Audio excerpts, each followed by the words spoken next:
Өзі кінәлі. Оны қамау керек, сонда дейіледі. Сен қайдағын айтпа.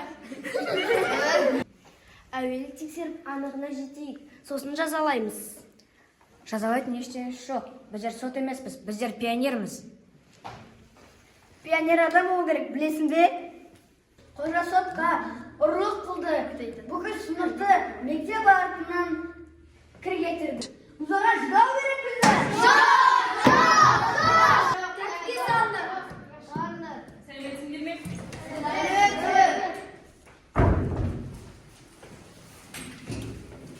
Бүгінмендер жүргізеріндер. Кәне, кім сөйлейді? Ешкім сөйлемей ме? Бәлкім қожа өзі айтар ма екен? Тыңдап көрейік, қандай қорытынды жасаған. Қолмен істегенді мойнымен көтеру керек. Мен ендігі әрі олай істемеймін. Көрдің бе Қадыр? Сенің сөздеріңе достарың күліп жатыр. Мүмкін сен кінәлі емес шығарсың. Басқа біреу болмаса, жасырмай айт. Біреудің көлеңкесінде жүру біз пионерлер үшін ұят.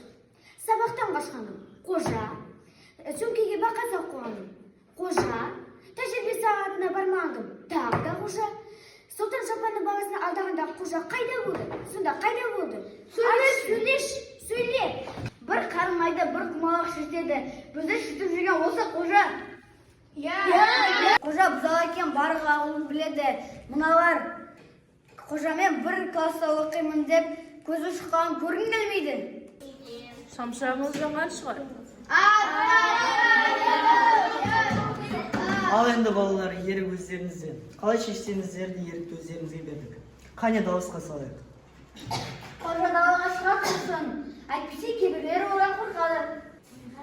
Шынында да, осы отырған сендердің араларында да көзге айтудан қорқан жасқаншақтар бар ма? Жоқ! Онда жантасы өтірік айтады. Тынышталыңдар. Ой, шуылдайсыңдар ау сендерден. Жаңа ғана қожаны жаман дедіңдер. Енді жантасты жаман дейсіңдер. Онда класста екі жаман бар екен ғой. Әзәзіл жантас, бұзық қожа. Қалған 30-дарын алтынсыңдар. Сол 30 жақсысын екі жаманды түзетуге әлі келмей ме?